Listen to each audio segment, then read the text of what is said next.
경기도가 줄 돈을 쌍방울 아태협이 북한에 대납해 준 거 아니냐, 50억 대납해 주는 거 아니냐라는 의혹이 더 구체화됐습니다. 보도 내용 함께 보시죠.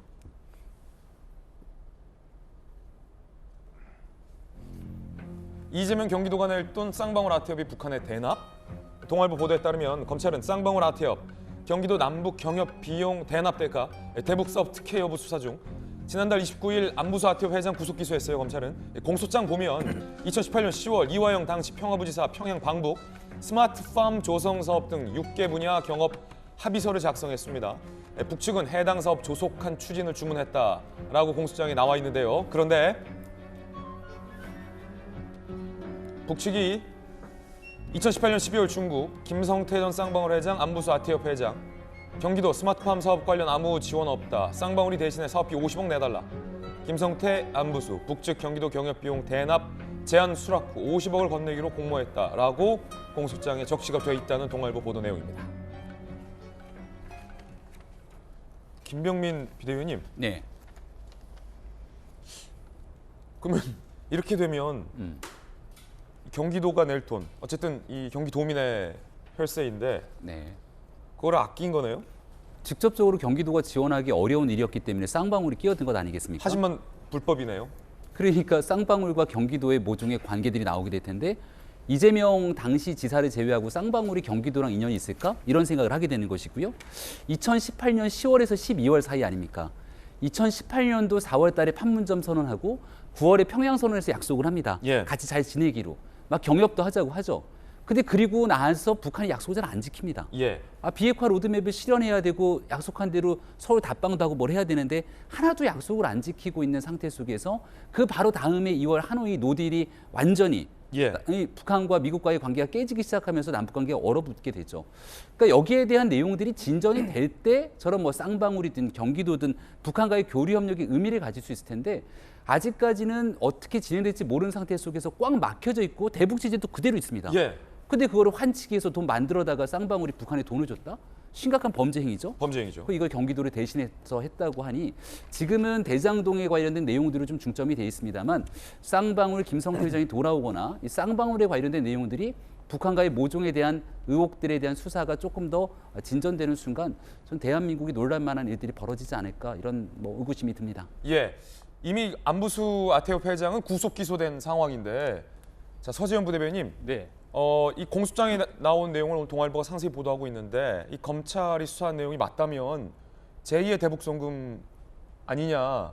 이각에선 이런 뭐 비판도 나오는데 어떠십니까? 네. 그러니까 이제 이렇게 검찰 입장에서나 모든 이제 관점을 모든 범죄의 어떤 몸통은 이재명 뭐 경기지사 당대표로 하게 되면 이런 흐름 자체에 대해서 이해가 가는데 사실 조금만 냉정하게 저걸 보시면 공소장에도 보면 10월 달에 평양 방문해서 경영 합의서 작성 MOU지 않습니까? 예. 그리고 50억을 주겠다라고 한 것이 아니라 그런 합의를 해서 사업을 한번 해보자는 것이고 뭐 통상적으로 그 추경도 물론 할 수 있겠지만 예산 같은 경우에도 12월이나 1, 2월 돼서 우리가 경기도도 한 해 27조 뭐 이렇게 큰 돈을 하게 되면 거기에 이런 사업에 대해서 50억을 해달라 해서 의회에서 승인을 받아서 이렇게 50억을 승인받고 지출하는 것인데 10월 달에 합의해놓고 12월에 이제 북한에서는 우리가 합의했으니까 50억 경기도가 줄 돈을 쌍방울 측에서 달라고 하는 것은 조금 모순적이 있다. 그러니까 50억 대납이라는 의미 자체가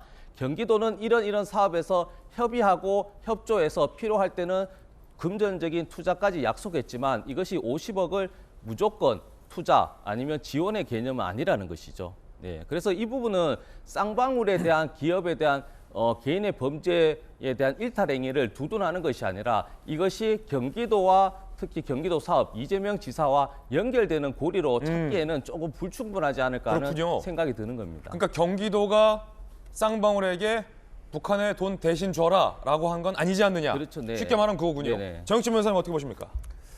일단은 저는 그 쌍방울 같은 경우에 참 문제가 된다라고 생각하는 게 이게 다른 게 떠나가지고 첫 번째로 경기도가 북한에다가 왜 돈을 지원을 해야 됩니까? 북한이 경기도에 뭐 돈을 빌려줬습니까? 아니면 뭐 냉면을 갖다 보내줬습니까? 경기도가 북한에다 돈을 제공할 아무런 이유가 없고요. 그다음에 더 중요한 건 뭐냐면요. 제가 제일 우려하는 바는 뭐냐면 사실은 북한에다가 돈을 보내는 거는요. 그 경제 제재 거기에 이제 생션에 위반하는 거거든요. 굉장히 위험한 행동인데 그것을 경기도가 몰랐겠습니까? 제가 봤을 때는 경기도가 일부러 돈을 다이렉트로 지원한 것이 아닌 것이 어떻게 보면은 뭐 당연한 거고, 그런데 북한 측에서 경기도 상대로 해가지고 계속 압박이 들어오니까, 그러니까 또 쌍방울도 그게 부담이 되니까 직접적으로 돈을 보낸 게 아니고 예. 결국은 아태협이라고 하는 민간 단체를 통해 가지고 50억이라고 하는 45만 불이라고 하는 막대한 금액이 넘어갈 수 있도록 한 것이 아닌가. 이런 것들은 몰라서 한 것이라고 저는 생각을 안 하고요. 다 알고 이게 문제가 될 것이다라고 생각하기 때문에 아태협이라고 하는 어떻게 보면은 뭐 그러한 그 단체를 통해 가지고 예. 돈이 넘어가도록 이렇게 아주 치밀하게 계획된 것이 아닌가 하는 그런 의심을 지울 수가 없습니다. 자, 변호사비 대납 의혹에 이어서 북한에게 50억 대납 의혹까지 불거지게 됐습니다. 과연 수사 상황이 어떻게 진행될지 지켜보겠습니다.